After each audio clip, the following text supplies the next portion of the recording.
Today, what we are seeing in Palestine is very clearly the end of the peace process, if it ever existed, that it has Palestinian Authority, even the Palestinian Authority is now saying they are not able to negotiate any further unless the settlement stopped.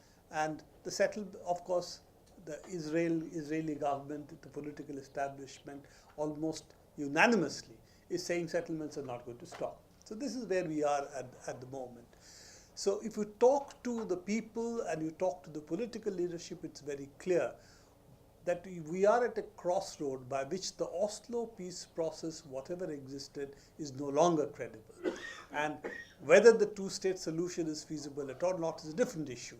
But what is coming out is the Palestine Authority at the moment has either to confront the people as representing the Israeli government, or it has to step aside, because people are increasingly coming to a point where struggles are going to break out. How it will break out, which way it will break out, is very difficult to predict at the moment. If you remember, the first and second intifadas. First intifada started as protests, spontaneous protests, breaking out, and took this shape by which actually the peace process at least had to formally start. The second intifada, of course, was forced by Ariel Sharon, as we know again, that it was really provocation on his part. He wanted a violent upheaval at that point, and of course that was the response which the second intifada really brought about. The third intifada, I think, is at the moment shaping up, and it's really going to decide which way certain sections of the Palestinian leadership are going to move. Are they going to take a completely quisling role, or sections of them will join the people in the struggle that's likely to break out? Because while Israelis have almost stopped talking about the peace process, it's very clear, and they're not talking about negotiations. Israeli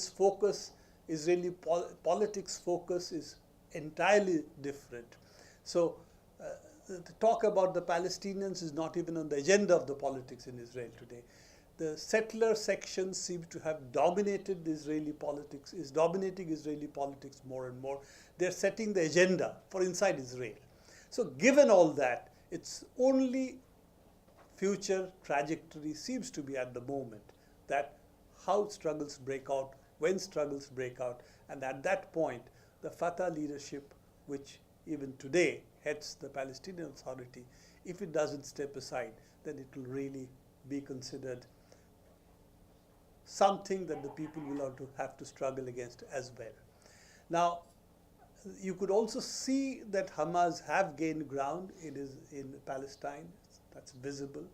There's Islamic Jihad also, which has gained some ground, for instance, in Jenin. So these forces are there, but at the ground level, there is a very clear coming together of all different political activists of all kinds, from the left to even the Hamas, saying that now we need to start looking at what options we have, because this option is certainly not working. And there is large-scale resistance of different kinds on the ground, but when it breaks out to more active resistance, that's something that we have to see. I do not think it is something that will wait too long, and I also do not believe that it is possible to have what is really clearly becoming an apartheid state, and that is more and more increasingly visible. I do not think in the 21st century we really have a possibility of an apartheid state succeeding. So I think whatever is there, that things are going to change and change quickly, because when change comes, it's very difficult to predict in advance, but when it comes, it does take place quite rapidly.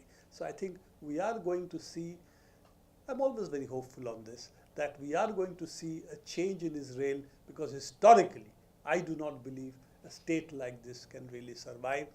At the moment, it survives purely because of the fact that Israel still carries a certain degree of legitimacy on the West.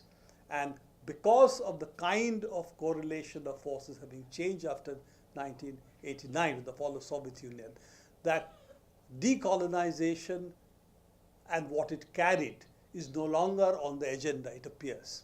And therefore, it has gained a certain space for itself for a certain period of time. I think that is coming to an end, and increasingly, even in the West, the kind of press it is now getting, you can see clearly a shift of public opinion taking place. So I think that that's what we're really looking to, that there is going to be definitely change in Palestine, and what we have recorded is not the question of solidarity for them, but it's really what we should be doing in India, because India is the biggest arms buyer from Israel, and it is really the one today which is a very important pillar after the United States of keeping Palestinian occupation alive. Thank you.